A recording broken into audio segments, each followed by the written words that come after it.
আমার নাম শতাব্দী রায়, ইংরেজি বিভাগ 52তম আবর্তন, জাহাঙ্গীরনগর বিশ্ববিদ্যালয়, জেলা পটুয়াখালী।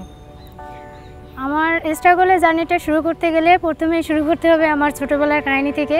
তো আমি একদম ছোট থেকে বড় হয়েছি আমার মামা বাড়িতে। ওখানে আমি আমার দিদা দাদুর কাছে বড় হয়েছি, ওনাদের কাছে থেকেই আমি পড়াশোনা করছি আর কি। আর বাবা এর মধ্যে যখন প্রাইমারি স্কুল শেষ হওয়ার আগে বাবা আমাকে 2বার নিতে আসছিল, মানে মামা বাড়ি থেকে ওই বাড়ি নিয়ে যাওয়ার জন্য। তখন আমি যাইতে চাই নাই আর কি। যাইতে না যাওয়ার কারণ ছিল বাবা তখন ঠিক মতন কাজ করতো না, আর সংসারে বাজারঘাট কিছুই তেমন করতো না। আর ওখানে গেলে আমার লেখাপড়া বন্ধ হয়ে যেত, লেখাপড়া পুরোটাই হতো না আর কি। এজন্য আমি ওখানে যেতে চাইতাম না। কিন্তু বাবা এর জন্য অনেক আমার দিদি দাদুর সাথে অনেক ঝগড়া হয়েছে, অনেকই কথাকথি হয়েছে, কথা কাটাকাটি হয়েছে। কিন্তু তারপরও আমি যাইনি, ওখান থেকেই লেখাপড়া শুরু করছি আর ওখান থেকেই করছি আর কি। যখন প্রাইমারি স্কুল প্রাথমিক শিক্ষা সমাপনী শেষ হয়েছে, এরপরে তো হাই স্কুলে ষষ্ঠ শ্রেণীতে ভর্তি হবো আর কি। তখন ভর্তি হওয়ার পরে আমার স্ট্রাগলের জার্নিটা শুরু আর কি।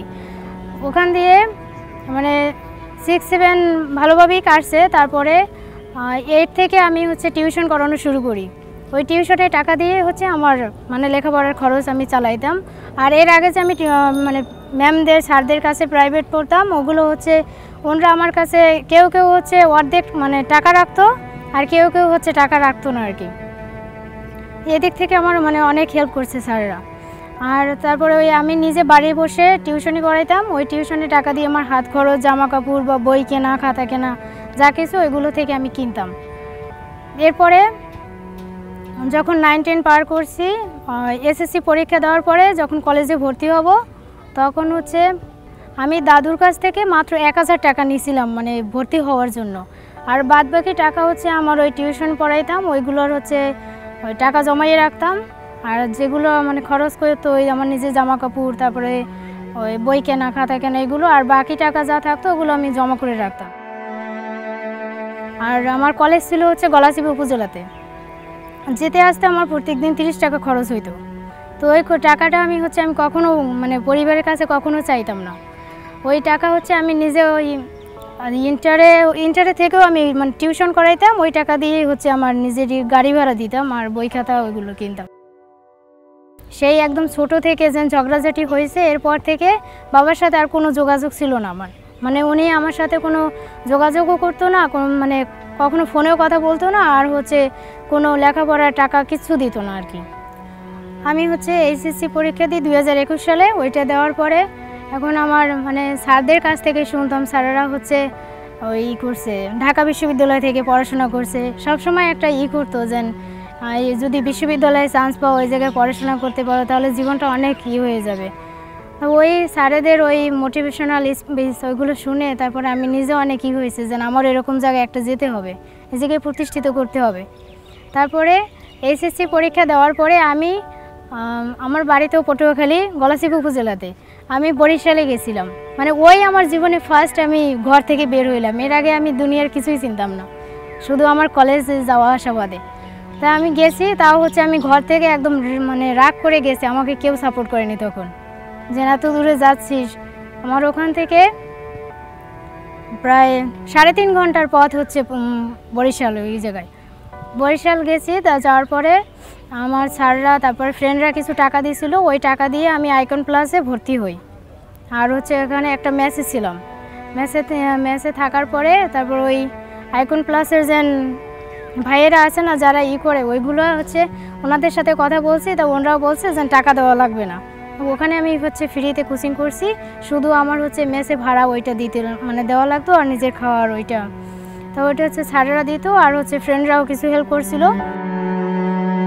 ফার্স্ট টাইমে আমি পরীক্ষা দিয়েছিলাম ঢাবিতে, এরপরে নার্সিংয়ে পরীক্ষা দেই।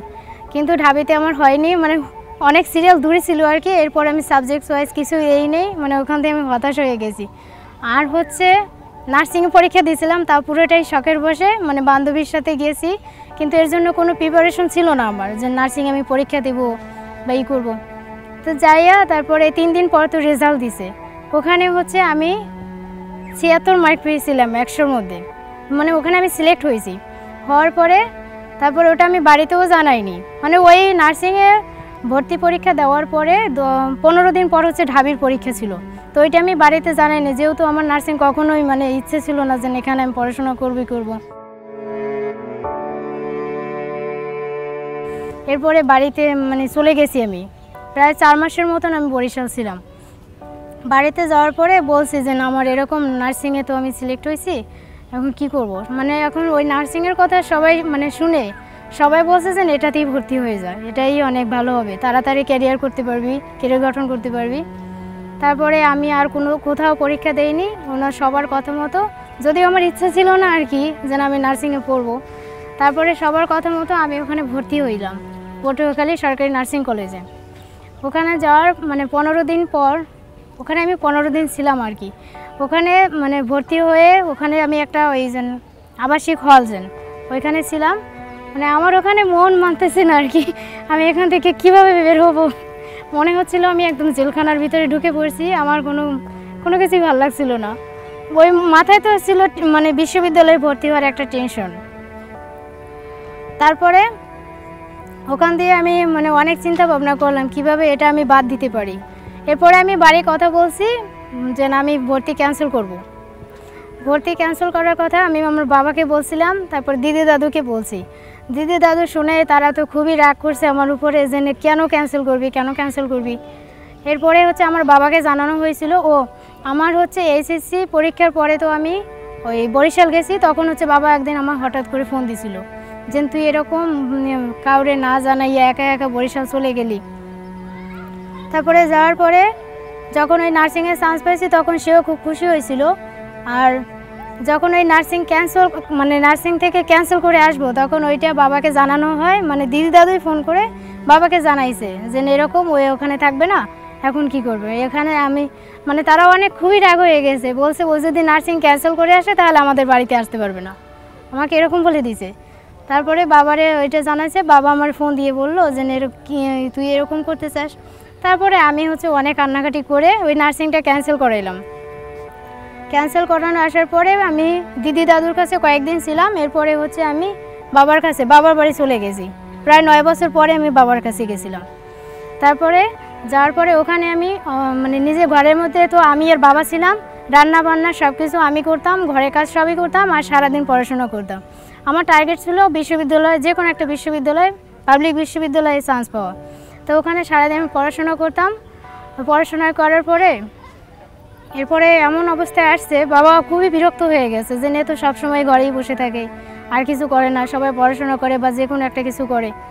তারপরে আমি যখন পরীক্ষা দিতে আসব, মানে ভর্তি পরীক্ষার জন্য, তখন বাবা বলতেছে আমি টাকা দিতে পারবো না, আর তুই যাবি কার সাথে, ঢাকা আমাদের কোনো রিলেটিভস নাই। তারপরে আমি বলছি আমার কারো লাগবে না, আমি একাই যাব। তা টাকা দিবে না, তারপরে জোর জবরদস্তি করে সেই রেখাখানে কিনে তারপরে হচ্ছে আমি ওই বাবার কাছ থেকে 1000 টাকা নিয়েছিলাম, আর আমার এক ফ্রেন্ড ও হচ্ছে 1000 টাকা দিছিল আর কি। আর এর আগে যেন ওই ভর্তি পরীক্ষার জন্য আবেদন করার জন্য তো টাকা লাগে, ওইগুলোতে টাকা দিছিল বাবাই। এরপরে আমি একাই ঢাকা আসছি পরীক্ষা দেওয়ার জন্য। এখানে এসে আমার মানে অনলাইনে আমি কোচিং করছিলাম, ওই ভাইয়ের সাথে আমার মানে কথা হয়, উনি রেডিও কলোনিতে থাকে। তারপরে উনি আমার থাকার বন্দোবস্ত করে দিয়েছে, ওনার কাছ থেকে আমি এই জায়গায় 2 দিন হচ্ছে অ্যাডমিশন দেই। অ্যাডমিশন দেওয়ার পরে আমি বাড়ি চলে যাই। বাড়ি যাওয়ার পরে তারপরে মানে যে রেজাল্টটা দিছিল ওই রেজাল্টটা হচ্ছে ভাইয়া আগে জানছে, মানে আমার কোচিংয়ের ভাইয়া আগে জানছে। উনি জেনে তারপরে আমাকে ফোন করে, বিকেল 5টার সময় ওই দিন ফোন করে শোনাইতেছে, মানে তুমি কি পরীক্ষা দিয়েছো, তোমার কাছ থেকে এরকম খারাপ রেজাল্ট আমি কোনোদিন আশা করিনি যে তুমি এত খারাপ রেজাল্ট করবা। আমি তখন হচ্ছে ঘুমাইছিলাম, তখন বলতেছে এরকমও কেউ পরীক্ষা দেয়, মানে খুবই আমাকে মানে চিন্তার মধ্যে ফেলে দিয়েছে আমি। তারপরে বললাম কি রকম হয়েছে, বলে তুমি ভাবতে পারছো তুমি জাহাঙ্গীরনগর বিশ্ববিদ্যালয়ে সি ইউনিটের 16তম হয়েছো, মানে তোমার মতন তুমি যে জায়গা থেকে আসছো, যে পরিস্থিতির মধ্যে পড়াশোনা করছো, তুমি এখানে 16তম হয়েছে, এটা আশা করা যায়, অনেক ভালো রেজাল্ট করছো। তারপর ভাই আমার মানে একদম ওই কাঁদো কণ্ঠে আমার সাথে বলছে যে তুমি তো আমার সাথে অনেক কিছু শেয়ার করলা, যেন এরকম পারিবারিক অবস্থা। আমার পারিবারিক অবস্থা খুবই খারাপ, বাবার কাছে যেহেতু ছিলাম, ওই ঢাকা যেন আসবো তাও আমি মানুষের কাছ থেকে টাকা নিয়ে আসছি। এরপরে আসার পর ওই মানে রেজাল্ট দেওয়ার পরে এখন বলছে যে এরকম আমার আসছে, বাবা তারপরে খুশি হয়েছে। কিন্তু হচ্ছে যে ওই আমাদের যে ভর্তির টাকার ওটা হচ্ছে 8,000 মতন ছিল আর কি। তো ওই ভর্তি টাকাটা বাবাই হচ্ছে বললো কি যে না আমি এত টাকা তো এখন দিতে পারবো না, বাবার কাছে এখন মানে টাকা ছিল না অত টাকা। তারপরে আর আমি হচ্ছে আমার মামা বাড়ি চলে গেছিলাম। এরপরে কয়েকদিন পর মামা বাড়ি চলে যাওয়ার পরে ওখানে হচ্ছে আমাদের যে উপজেলা নির্বাহী অফিসার মহিউদ্দিন আল হেলাল স্যার, উনি এটা জানার পরে সেই রাত 10টার সময় হচ্ছে উনি সাংবাদিক আরও মানুষজন নিয়ে তারপর আমাদের সেই মামা বাড়ি মানে বাসায় গেছিল। আমাদের এখানে তো 4 বছরের অনার্স শেষ করতে 4 বছর সময় লাগে। এই অনার্স 4 বছর শেষ করার মানে যাবতীয় যে শিক্ষার এই খরচ তা হচ্ছে বসুন্ধরা থেকে নিবে, এরকম একটা দিয়েছিল। তারপর ওইটা থেকে আসার পরে তো আমি মানে খুবই খুশি হয়েছি যে আমার অন্তত এখন আর এত টাকা পয়সা নিয়ে চিন্তা করা লাগবে না, বা ওখানে গিয়ে আমি কেমনে কী করব কিছু করা লাগবে না। তারপরে হচ্ছে এটা থেকে আমি খুবই খুশি হয়েছি। এটা নিয়ে একটা নিউজও করছিল, ভালোই হয়েছে। আমার মতো যদি এরকম আরও মানুষদের করে তাহলে আরও অনেক উপকৃত হবে, যেমনটা আমি হচ্ছি এখন হচ্ছে আমি এখানে আসার পরে এই মাসে মাসে তো আমাদের বসুন্ধরা শুভসংঘ থেকে টাকা পাচ্ছি। এছাড়া আর যদি এক্সট্রা টাকা লাগে তাহলে বাবার কাছ থেকে মানে 2,000 বা 1,000 মতো নিয়ে এসে এতে আমার হয়ে যায়। আর আমার স্বপ্ন হচ্ছে শিক্ষা ক্যাডার হওয়া, চেষ্টা করব আর মানুষের মতো মানুষ হব। আর আমার হচ্ছে আরেকটা স্বপ্ন হচ্ছে যদি নিজে প্রতিষ্ঠিত হতে পারি আর কি, তাহলে হচ্ছে আমি আমার দাদু দিদি আর বাবাকে এদেরকে আমি দেখতে চাই আর কি। এদের ব্যয়ভার মানে এখন এটা তো জানি না দাদু দিদি বেঁচে থাকবে কি না অত অবধি, তাদের বয়স 70+, কিন্তু যদি বেঁচে থাকে আর কি তাহলে আমি ওনাদেরকে আমার কাছেই রাখতে চাই আর কি, আর মানুষের মতন মানুষ হইতে চাই।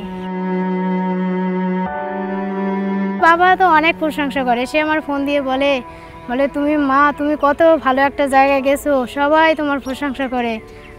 সবাই বলে যে না মেয়ে একটা ভালো জায়গাতেই গেছে, ভালো কিছুই করবে, তোমাদেরকে দেখবে, মানে আমার বাবার কথা বলতেছে। আর আমার ভাই আছে, ও হচ্ছে 10 পর্যন্ত পড়াশোনা করেছিল, বাবার কাছে ছিল, তো বাবা তো ওরকম পড়াশোনা করায়নি আর কি, ওরে টাকা পয়সা সেরকম দিত না বা দেওয়া পারতো না। তারপরে ও লেখাপড়া ছেড়ে তারপরে সে গোপালগঞ্জে গেছে, মানে গোপালগঞ্জে একটা মন্দিরে আছে এখন। আর বাবা এখন আপাতত বাড়ি একাই আছে। আর সবচেয়ে বেশি কঠিন সময় হচ্ছে আমার ওই নার্সিং থেকে চলে আসার পরটা, আমার মানে হচ্ছে নার্সিংয়ের আগে আর পরে দুটোই।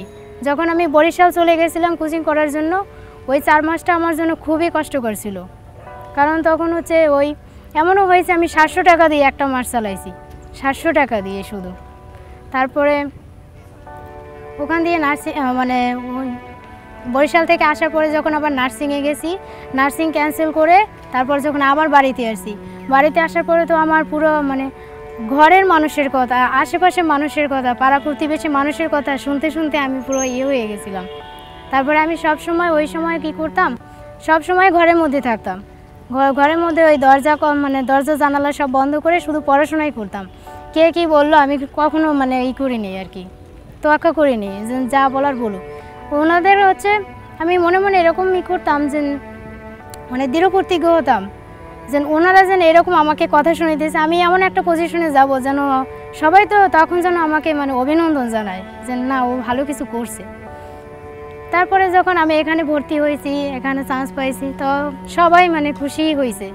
তখন মানে আমার এখান থেকে আমি বুঝলাম যখন মানুষের খারাপ একটা অবস্থা যায় তখন কেউ পাশে থাকে না, কিন্তু যখন ভালো কিছু কেউ করে তখন সবাই তার পিছনে থাকে, মানে সবাই তাকে ফুল নিয়ে বা অভিনন্দন জানানোর জন্য সবাই করে। তাদেরকে আমি হচ্ছে অনেক সময় আমার নিজের উদাহরণটাই বলি যে দেখো আমিও তো এর থেকে খারাপ পজিশন থেকেও এখানে আসছি, তোমরাও পারবে। আর হচ্ছে যারা অসচ্ছল মেধাবী শিক্ষার্থী আছে তাদের জন্য তো বসুন্ধরা আরও অন্যান্য সংস্থা তো আছেই সাহায্য করার জন্য। এখন হচ্ছে এই নিজের লক্ষ্যকে ঠিক রেখে এগিয়ে যেতে হবে, পরিশ্রম করতে হবে, তাহলেই হচ্ছে কিছু না কিছু একটা হবেই। তার যদি নিজে প্রতিষ্ঠিত হতে পারে পাশে অনেক কিছুই পাবে।